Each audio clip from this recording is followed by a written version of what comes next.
오늘 말씀은 우리가 너무나 잘 아는 말씀이죠. 탕자의 비유, 소위 말해 탕자의 비유. 탕자가 뭐냐 하면 방탕하다가 돌아온 사람, 이렇게 보면 됩니다. 예수님께서는 이 탕자의 비유의 말씀을 통해서 무엇을 말씀하시고자 하는 것일까요? 예수님께서는 이른 드라크마의 비유와 함께 이 말씀을 하시는데 결국 한 영혼의 소중함에 대해서 말씀을 하고 계시는 겁니다. 한 영혼이 소중하다. 예수님께서는 한 영혼을 얼마나 귀하게 여기시는지 모릅니다. 예수님께서는 잃어버린 한 영혼을, 한 마리 양을 말씀을 하시면서 목자가 그 잃어버린 한 마리 양을 찾기 위해서 밤새도록 그 양을 찾다가 찾으면 그 양을 어깨에 메고 와서 너무너무 즐거워서 잔치를 벌인다.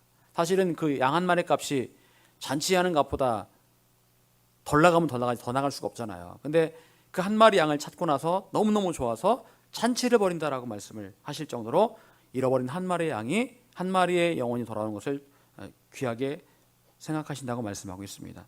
제가 저번에 다큐를 하나 보는데요. 몽골 초원에서 양을 치는 한 목동에 대한 이야기였습니다. 몽골에는 많은 유목민들이 있죠. 그 유목민들이 양을 치고 있는데 그 양들이 수만큼 많은 게 있습니다. 뭘까요? 늑대예요, 늑대.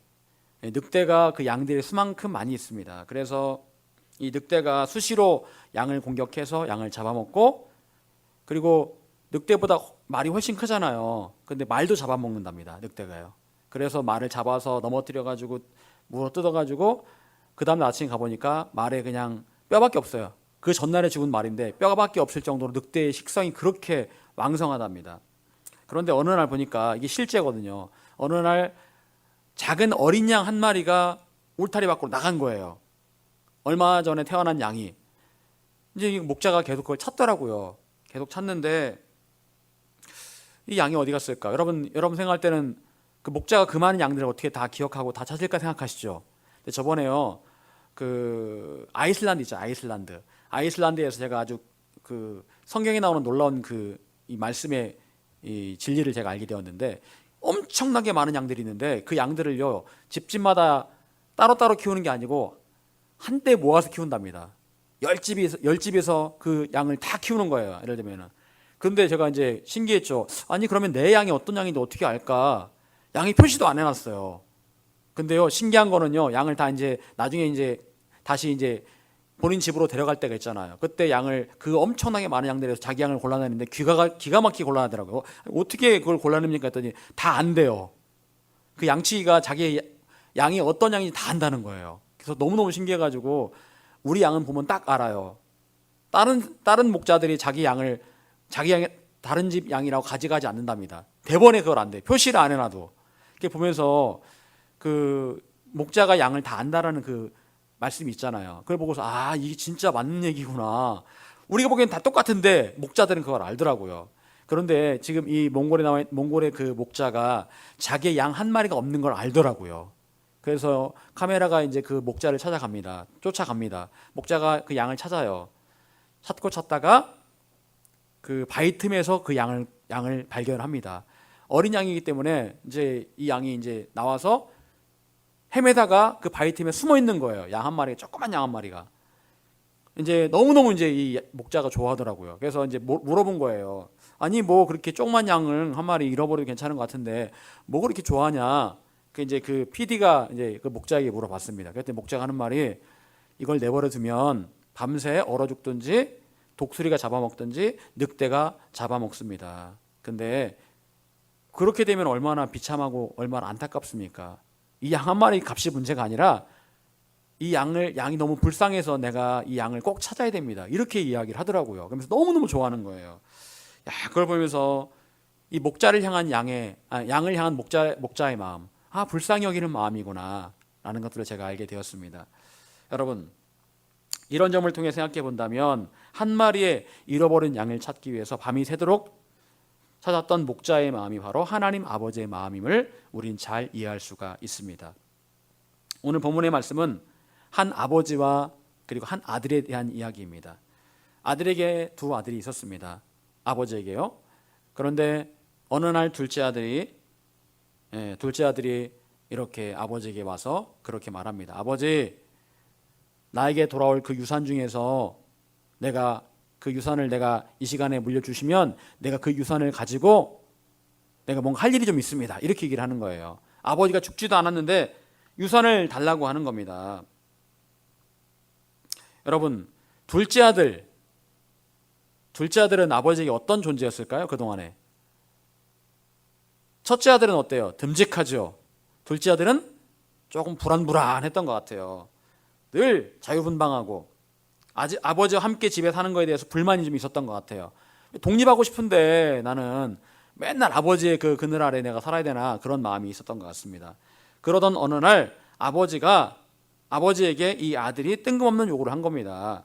재산을 좀 물려주세요. 미리 좀 물려주세요. 제가 그 재산 가지고 할 일이 좀 있습니다 라고 얘기를 하는 겁니다. 순간 아버지는 드디어 올 것이 왔구나 하는 생각이 들었습니다.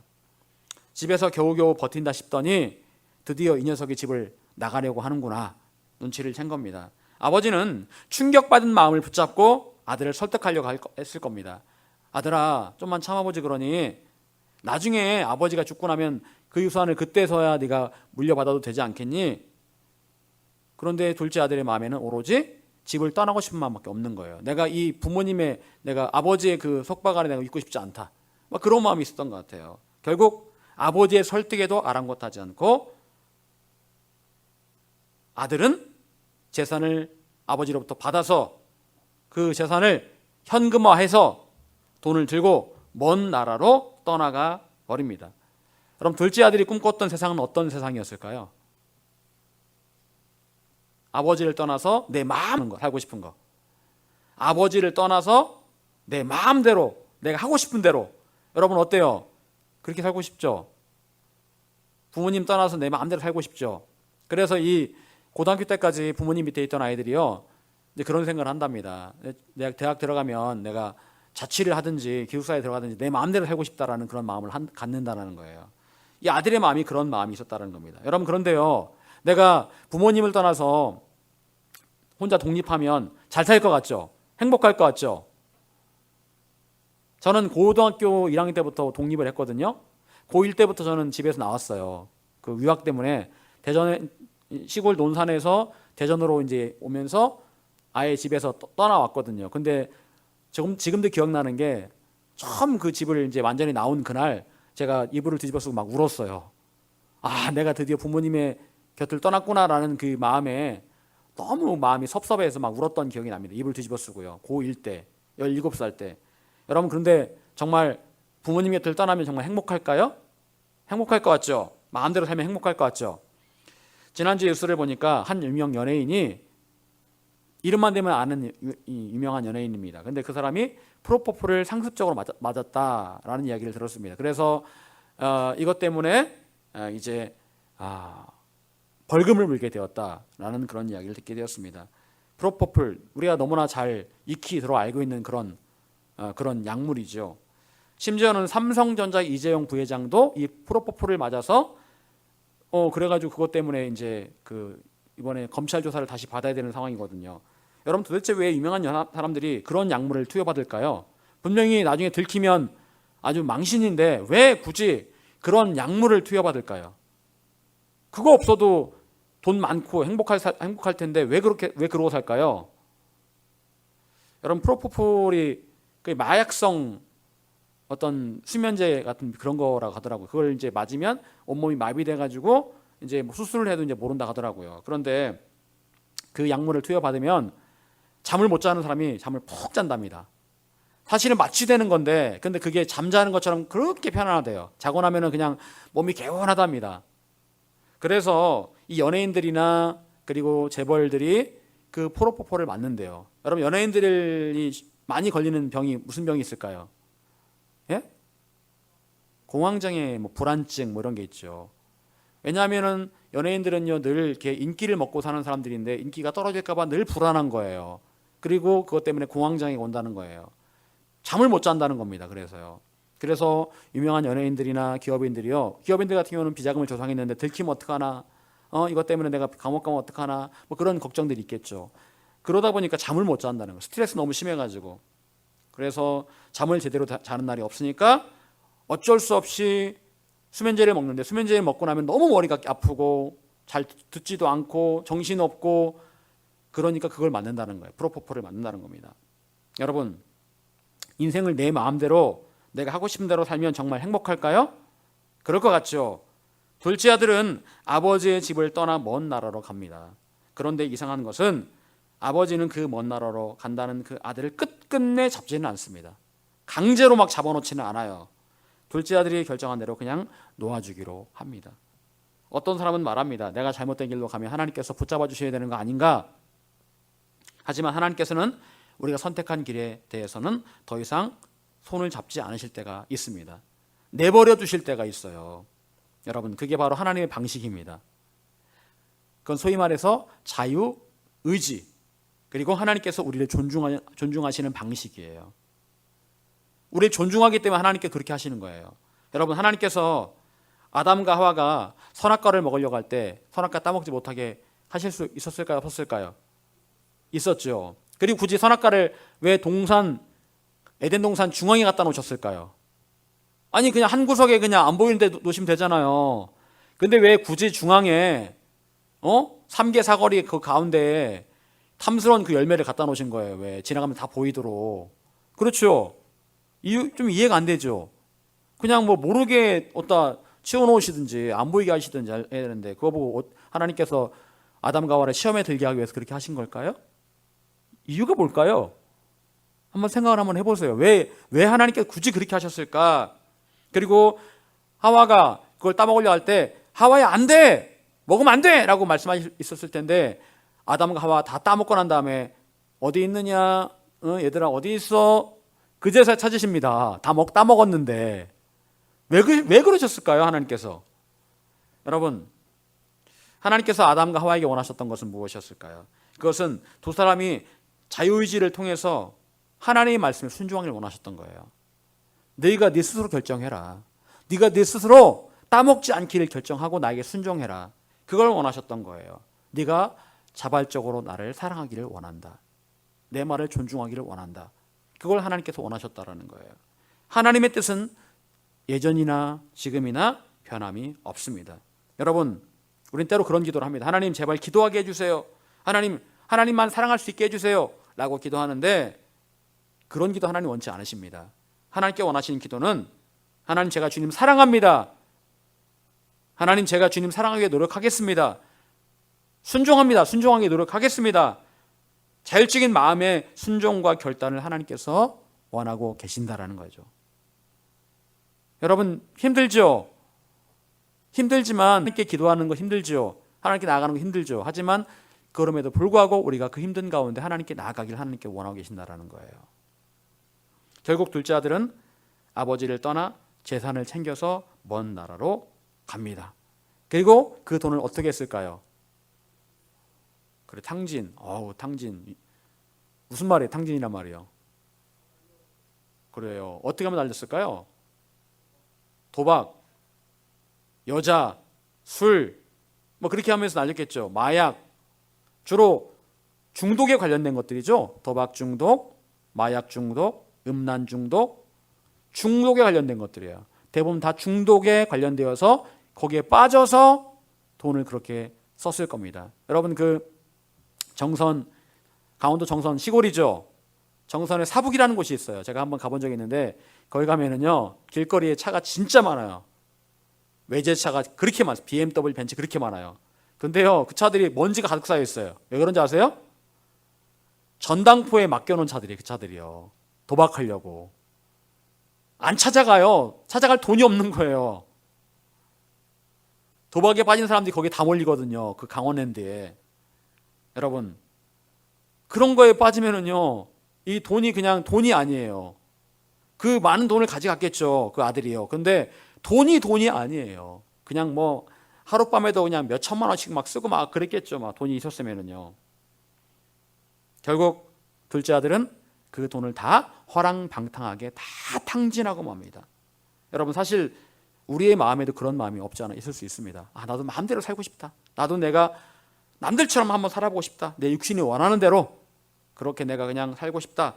온갖 중독에 빠져서 내가 돈도 마음대로 써보고, 나도 좀 라스베가스 가서 나도 좀 도박 좀 한번 해보고 싶고, 그런 마음이 왜 없겠습니까? 우리 마음 한 구석에 조금 있습니다. 그것이 인간의 죄악된 본성인데 그런 마음들이 누구나게 다 있어요. 단지 내가 내 스스로를 제어하고 있을 뿐이죠. 아, 내 이렇게 하면 안 되지. 내 가족이 있는데, 내 삶이 있는데 그렇게 하면 안 되지라고 하면 스스로 내가 자신을 제어하고 있을 뿐이지 사실 우리 마음에는요 그런 본성이 분명히 남아 있더라는 거예요. 여러분, 김일성이 크리스찬이었던 거 알고 계시죠? 예, 크리스찬이었어요. 엄마 이름이 강반석이었거든요. 반석, 벌써 성경에 나오는 그런 이름 비스무리하죠? 아버지가 장로님이었고 외할아버지가 목사님이었고 그랬거든요. 크리스찬이었어요. 주일학교 다녔던 사람이었어요. 그런데 김일성이가 공산주의를 만나고 나니까 어떻게 변했을까요? 공산주의를 만나고 북한을 독재하니까 북한의 크리스찬들을 다 잡아다 죽였어요. 그리고 음란 중독에 빠져가지고 수많은 여자들을 갖다 놓고 매일매일 여자를 바꿔가면서 그렇게 살았던 사람이 김일성이었어요. 죽이고 그리고 온갖 세욕에 빠지고 그랬던 사람이 김일성이거든요. 누가 그 사람이 크리스찬이었다고 생각하겠습니까? 근데 사실은 교회를 다니면서 그 마음이 그런 육신의 어떤 제약된 본성이 억눌려 있던 거 제어되고 있었을 뿐이지 원래 인간의 본성이 그래요. 누구나 마찬가지입니다. 여러분, 마귀가 예수님을 시험했던 내용 가운데 하나는 세상의 권위와 영광을 주겠다라는 것이었습니다. 세상의 권위와 영광을 누린다. 예수님께 그런 제안을 했다는 것은 무슨 얘기일까요? 예수님 아니라 그 어느 누구도 그런 제안을 받으면 쉽게 넘어갈 수 있다는 겁니다. 내가 너에게 영광을 주겠다. 세상의 영광, 세상의 권위를 주겠다. 여러분, 왜 그렇게 대권에 도전하려고 합니까? 대통령 되려고 합니까? 그런 욕심이 있거든요. 권위와 영광에 대한 욕심이 있는 겁니다. 하지만 결국 둘째 아들에게 남은 것은 무엇이었을까요? 무엇이었을까요? 오늘 본문을 보게 되면 굶주림과 허무함이었습니다. 배가 고프고 그리고 허무한 거예요. 둘째 아들에게는 먹을 게 없었습니다. 배가 고팠어요. 배가 고파서 뭘 먹고 싶어도 먹을 음식을 주는 사람이 없었습니다. 왜요? 그 땅에 가뭄이 들어가지고 먹을 게 없는 거예요. 돼지를 치면서 돼지가 먹는 쥐엄 열매, 그러니까 사람이 먹는 게 아니거든요. 돼지가 먹는 쥐엄 열매를 먹으려고 해도 이제 먹으려고 하니까 그 돼지 임자가 그러는 거죠. 아이고, 왜 이거 돼지 밀려 줘야지 왜 네가 먹냐고. 그렇게 말을 할 정도로 그렇게 굶주리고 배가 고팠습니다. 한마디로 말해서 돼지보다 못한 인생이 된 거예요. 돼지보다 못한 인생. 여러분, 그런 인생들이 있죠.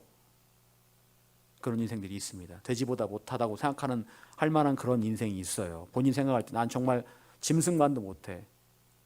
짐승만도 못해. 그래 생각할 수 있습니다. 여러분, 요즘 개들이 집에서 개를 많이 키우는데 개들이 막 말 안 듣는 개 있죠. 그런 개, 그 왜 유명한 강영욱 씨가 그 개 이렇게 코칭 한번 해주는데 얼마인 줄 아세요? 560만 원인가? 세일해서 개 한 마리 케어해주고 하는데, 코칭해주고 하는데, 상담하는데 이게 몇 개월짜리인데 그게 560원 세일해서 원래 700 얼마인데 할인해서 그렇대요. 그런데 그거를 서슴없이 쓰는 사람이 많대요. 그 돈을요. 개를 교육시키려고. 여러분, 그런 거 생각하면 어때요? 참 세상이 어떻게 이렇게 돌아가나. 뭐 보니까 엊그저께는 저기 오다 보니까 경남 고성에 반려동물 장례식장 생겼다고 현수막을 붙여놨더라고요. 반려동물 장례식장에서 수의도 입혀놓고 염도하고 다 한대요. 그게 참 어떤 사람들은 무연고자들은 그냥 허무하게 그냥 그렇게 고독사하고 그러는데, 야, 그 개들은 참, 야, 이게 무슨 호강인가 생각을 하게 되는데, 여러분 어떻게 보면은 진짜 이 동물보다 못한 인생을 사는 사람들이 분명히 있습니다. 지금 그런데 바로 이 둘째 아들이 그런 신세가 되고 만 거예요. 돼지보다 못한 인생이 되고 만 겁니다. 그동안에 누렸던 것들이 다 신기루 같이 한 번에 사라져버리고 말았다는 거죠. 여러분, 그런데도 아이러니한 게 뭔지 아십니까? 그렇게 된 게 사실은 그게 뭘까요? 그게 은혜예요. 그게 은혜입니다. 돼지보다 못한 굶주리고 허무한 그 인생, 그걸 느끼게 된 그 인생이 그게 은혜예요. 우리가 잘 아는 솔로몬이, 여러분, 솔로몬의 아내가 몇 명이었는 줄 아십니까? 성경에 나와 있는 사람만 몇 명? 1000명, 1000명. 첫 첩이 1000명이다. 1000명. 여러분 1000명의 아내를 데리고 있어요. 누가 그러면 1000명의 아내면은 그 1000명의 아내의 이름을 다 기억할까요? 못하겠죠. 아무리 머리가 좋아도 1000명을 다 기억을 해요. 근데 1000명의 아내가 있었고 온갖 금은보화를 다 가진 사람이었었고 하나님 주신 지혜가 있는 사람이었습니다. 세상의 모든 것을 다 가져왔던 왕이 바로 솔로몬 왕이었어요. 자, 근데 솔로몬이 전도서에서 뭐라고 고백했을까요? 헛되고 헛되니 모든 것이 헛되도다. 다 가져봤는데 다 부질없다, 다 헛되다 라고 말을 하더라는 겁니다. 그러면서 또 다른 고백은 무엇입니까? 결국 하나님의 은혜를 누리며 살아가는 것이 가장 가치 있는 일이다라고 고백을 하고 있더라는 거예요. 여러분, 만약 둘째 아들이 먼 나라에 가서 성공하고 잘 나갔다면 어땠을까요? 아버지를 생각을 했을까 안 했을까요? 안 했겠죠. 아버지 생각 안 났을 겁니다. 너무 잘 나가니까 떠나온 집에 대한 생각이 하나도 없었을 것이고 집에 돌아올 마음이 별로 없었을 거예요. 나중에 뭐 성공해서 진짜 좋은 차 타고 올 생각은 했을지 모르겠지만 의시되면서 근데 웬만해서는 아버지를 다시 찾고 싶은 마음이 없었을 거예요. 그러다가 세상적인 성공만을 추구하다가 결국 세상에서 타국에서 허무하게 죽고 말았을 겁니다. 그런데 둘째 아들이 완전한 실패를 경험하고 배가 고파지고 인생의 허무함을 느끼자 그에게 가장 먼저 드는 생각은 바로 딱 한 사람, 누구였을까요? 아버지였습니다. 아버지. 내가 버리고 온 아버지. 내가 매몰차게 아버지의 손을 뿌리치고 왔는데 그 아버지가 생각이 나더라는 거예요. 그 아버지가 생각이 나더라는 겁니다. 저도 제 군대에 있을 때 할아버지가 돌아가셨거든요. 지금도 제가 생각나는 게 제가 군대 가는 그날 이렇게 이제 저희 집에서 이제 조금만 가면은 큰 육교가 있어요. 고속도로를 넘어가는 육교가 있는데 그 육교가 굉장히 높아요. 언덕처럼 높아요. 근데 제가 그 육교를 이제 걸어서 넘어가는데 버스를 타려고 넘어가는데 제가 육교 끝에서 이제 거기서 이제 그 넘어가면 이제 그다음부터는 저희 집이 안 보이거든요. 그 육교 그 꼭대기에서 제가 뒤를 돌아봤는데 그 뒤 제 대문 앞에 할아버지가 그때까지 서 계시더라고요.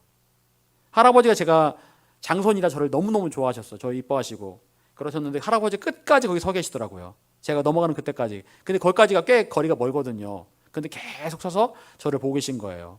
그리고 지금도 기억나는 게 할아버지가 꼬깃꼬깃 그 10,000원짜리 2개인가 있었거든요. 그거를 장판 밑에 넣으셨는데 옛날 어른들은 장판 밑에 꼭 돈을 넣으셨어. 근데 그 장판 밑에 돈을 그 꼬깃꼬깃한 그 때 묻은 돈을 꺼내서 울면서 그 돈을 저한테 주시더라고요. 할아버지가요.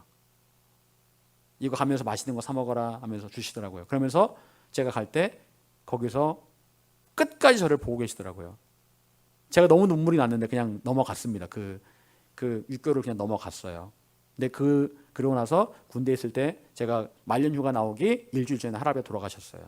그러니까 지금도 그 생각이 나요. 할아버지가 그때 어떤 마음으로 나를 보내셨을까라는 그런 마음들. 어쩌면 하나님 생각에 네가 군대가 있는 동안에 내가 이 땅에 더 이상 없을 수도 있겠구나. 그런 마음으로 마지막으로 할아버지가 저를 보시지 않았을까라는 생각도 물론 휴가 중에 뵙기는 뵙지만 그런 생각을 하지 않으셨을까라는 생각을 합니다. 여러분, 근데 정말 어려워지니까 이 둘째 아들에게 그 아버지가 생각이 난 거예요. 그래, 내가 아버지 집에 가면 최소한 굶어 죽지는 않을 텐데 나는 여기서 굶어 죽을 지경이구나. 차라리 내가 아버지 집에 돌아가 아버지의 품꾼의 하나로 일하는 게 낫지 않을까? 마음 한구석에는 아버지가 과연 나를 받아주실까? 내가 아버지 버리고 나왔는데 아버지가 나를 받아주실까? 라는 그런 마음이 있었을 겁니다. 여러분, 다윗은 시편에서 악인은 저렇게 아무렇지 않게 잘 나가는데 자기는 늘 고생한다라고 고백을 합니다. 여러분, 악한 사람들이 잘 나가는 것 같죠? 하나님 안 믿는 사람들이 더 잘 되는 것 같죠? 악한 사람이 승승장구하고 막 잘 나갑니다. 나는 오직 하나님만 섬겼는데 내 삶은 늘 환난과 어려움이 끊이지 않는 것 같아요. 그런 생각이 들 때마다 하나님이 원망스럽고 나는 왜 이런가? 하나님 살아계신 거 맞아? 그런 생각이 들 때도 있습니다. 하지만 여러분, 악인이 세상에서 잘 나간다고 그게 축복받을 만한 일이 아닙니다. 그 악인은 별 문제 없는 것처럼 보이기 때문에 하나님을 필요로 하지 않습니다. 그리고 결국 그 악인이 갈 곳은 너무나도 뻔하게 영원한 형벌을 받을 지옥에 불과한 거예요. 하지만 내 앞에 환난과 어려움이 있어서 그 상황에서 내가 하나님이 필요해서 하나님을 부를 수 있다면 그게 오히려 나의 영혼에 얼마나 큰 유익이 됩니까?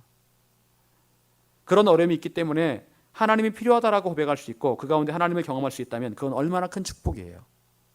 그게 축복이고 그게 은혜입니다. 결국 둘째 아들은 염치불구하고 아버지의 집으로 돌아가기로 마음을 먹습니다. 우여곡절을 겪었지만 그에게는 아직 돌아갈 곳이 있었습니다. 바로 아버지의 집이었습니다. 여러분, 아버지가 둘째 아들의 사정을 알았을까요? 몰랐을까요? 알았을까요? 몰랐을까요? 정확하게는 몰라도 짐작은 충분히 하고 있었을 겁니다. 아버지는 인생을 오래 산 분이거든요. 저 돈 가지고 가서 뭐 할지 뻔히 알고 있거든요. 아이고, 분명히 저 돈 가지고 와서 술 먹고 노름하고 그러다가 망하겠지? 아버지가 왜 그걸 모르겠습니까? 왜 둘째 아들 왜 모르겠어요? 얼마나 고생을 하고 있을지 왜 모르겠습니까? 여러분, 그리고 우리는 그 아들을 향한 아버지의 마음을 우리가 오늘 본문을 통해서 알 수가 있습니다. 우리 20절 같이 한번 읽어보겠습니다. 20절. 자, 시작.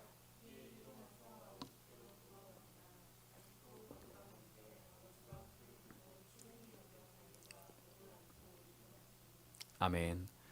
여러분, 이 말씀이 정말 가슴에 저리도록 그 아버지의 사랑이 느껴지는 그런 구절입니다. 아들은 아버지의 집을 향해서 터벅터벅 걸어가고 있었습니다.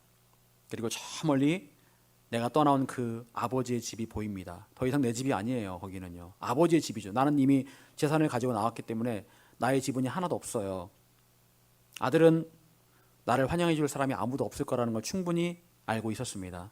내가 아버지에게 아버지 유산 좀 물려주세요 해가지고 유산 털어서 나왔는데 누가 그 아들을 환영하고 좋아하겠습니까? 더군다나 꼴이 그 집 꼴인데 냄새나고 못 먹어서 피골이 상접하고 누가 그런 아들을 알아볼 것이며 누가 그런 아들을 환영을 해주겠습니까? 그런데 이상합니다. 저 멀리에서 누군가 나를 바라보더니 나에게로 오는 거예요. 근데 보니까 달려오고 있는 겁니다. 달려오고 있는 거예요. 달려오는 걸 보니까 젊은 사람은 아닌 것 같아요. 그렇게 힘이 있어 보이지는 않습니다.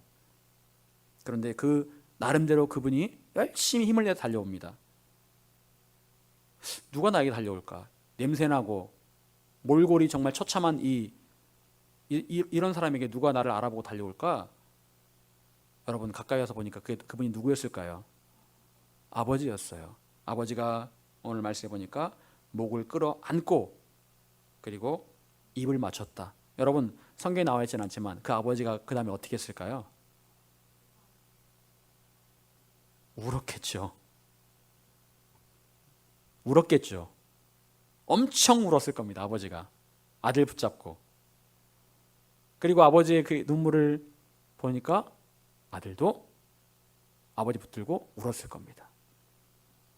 여러분, 아버지가 그 먼 길에서 아들을 알아보고 달려왔다라는 것은 무슨 의미가 있는 것일까요? 어떻게 그 먼 길에서 아버지가 아들을 알아보았을까요? 눈도 침침한 그 아버지가 어떻게 알아봤을까요? 그것은 곧 아버지가 늘 하루도 빠지지 않고 아들을 기다리고 있었다라는 거예요. 늘 동네 밖을 바라보면서 이제나 저제나 아들이 올 때만을 바라보고 있었다라는 거죠.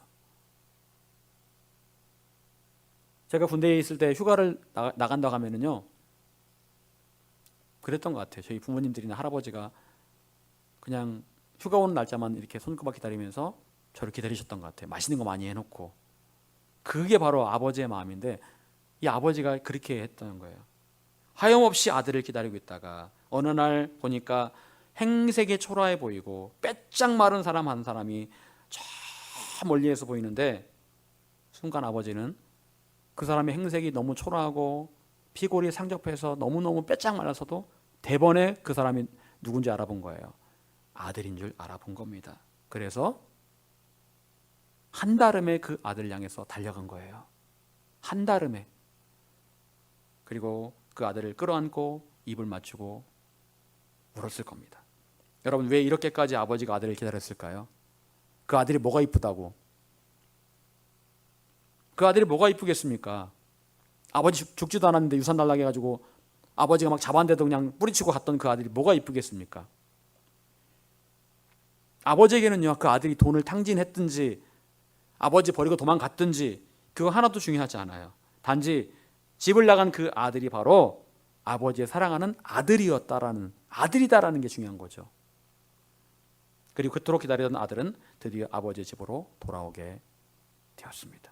여러분, 아버지는 돌아온 아들의 더러워진 옷을 벗기고 깨끗한 새 옷을 입혀줍니다. 그리고 손에 가락지를 껴주고 새신을 신겨주고 송아지를 잡아요. 잔치를 벌입니다. 그리고 아버지가 했던 말이 어떤 말이었을까요? 이 내 아들은 죽었다가 다시 살아났으며 내가 잃었다가 다시 얻었노라. 이 아들은 죽었던 아들이다. 하지만 다시 살아났다. 잃어버렸다가 다시 찾았다. 여러분, 둘째 아들이 아버지의 집을 떠나자 아버지의 마음에는 어떤 마음이 있었던 거예요? 아들이 죽은 것 같은 슬픔이 있었다는 거예요. 집을 떠난 그 아들 때문에 아들이 죽은 것 같은 슬픔. 여러분, 그런 말이 있죠.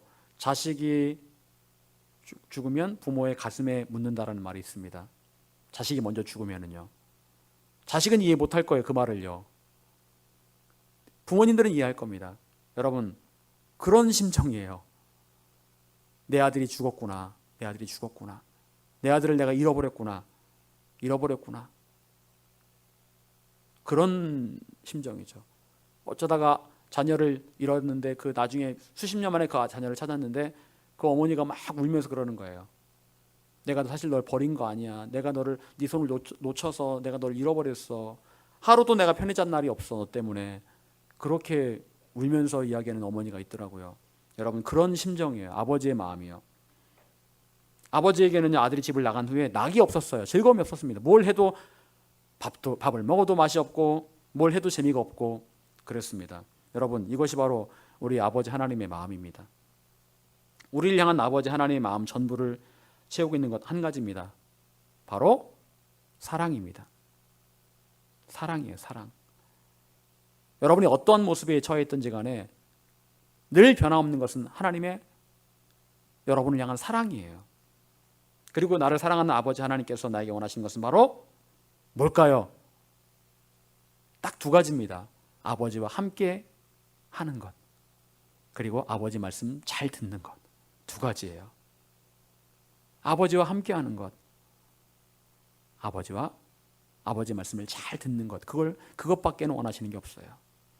하지만 많은 경우 우리는 아버지와 함께 하기를 원치 않습니다. 아버지 곁을 떠나기를 원해요. 그리고 내 마음대로 살고 싶어 해요.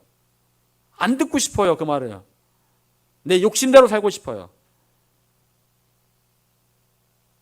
아버지랑 같은 집에 살고 있지만 마음은 아버지랑 달라요.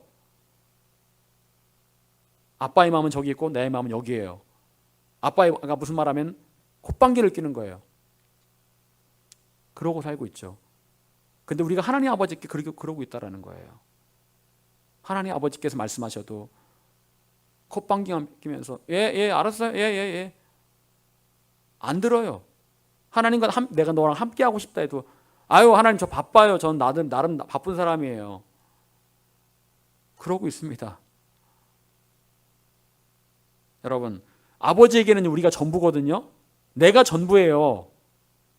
평생을 그 아들을 기다렸던 것처럼 내가 전부인데 우리에게는 하나님이 전부가 아니에요. 하나님은 그냥 내 인생에서 아주 작은 부분을 차지하고 있는 분이지 전부가 아니에요. 이것도 하고 싶고 저것도 하고 싶고 그러고 싶은 거예요. 하나님 마음이 얼마나 아프겠습니까? 집을 떠난 아들과 다를 바가 전혀 없는 게 바로 우리의 모습이겠죠. 여러분, 믿음 생활이 뭘까요? 내가 하나님 위해서 뭔가를 대단한 일을 하는 것? 선교사로 나가는 것? 목사가 되는 것? 아니요. 물론 그것도 의미가 있겠지만 정말 중요한 것은 아버지와 늘 함께하는 것입니다. 그리고 아버지의 말씀에 순종하는 거예요. 나가서 그 아버지가 나를 사랑한 것처럼 그분을 사랑하는 겁니다. 이게 바로 믿음 생활이에요. 여러분, 예수님께서 이 비유의 말씀 하신 이유가 뭘까요? 아버지의 크신 사랑, 아버지 하나님의 크신 사랑. 제가 이 말씀을 괜히 준비한 게 아니에요. 이거는 우리가 너무나 잘 아는 말씀이잖아요. 제가 기도하면서 하나님께서 이 말씀을 이거를 꼭 다시 한번 전달하라고 말씀하시더라고요. 내가 얼만큼 너희를 사랑하는지를 네가 다시 한번 좀 알게 해주어라, 이렇게 말씀하시더라고요. 내가 정말 정말 너희를 사랑한다. 한 번도 포기한 적이 없다. 하나님께서 살아계신 게 느끼지 않는다고 불평할 때도 있겠지만, 아니다. 네가 아무리 먼 곳에 가 있어도 나는 너를 다 지켜보고 있었다. 그 말씀을 하기 원하시더라고요. 여러분, 이 하나님의 사랑을 우리가 경험하고 또 이 하나님의 사랑을 나만 알고 있는 것이 아니라 하나님을 알지 못하는 그 죽어가는 많은 영혼들에게 가르쳐 주어야 합니다. 그들에게도 아버지의 사랑이 그들 가운데도 부어져야 되는 것이죠.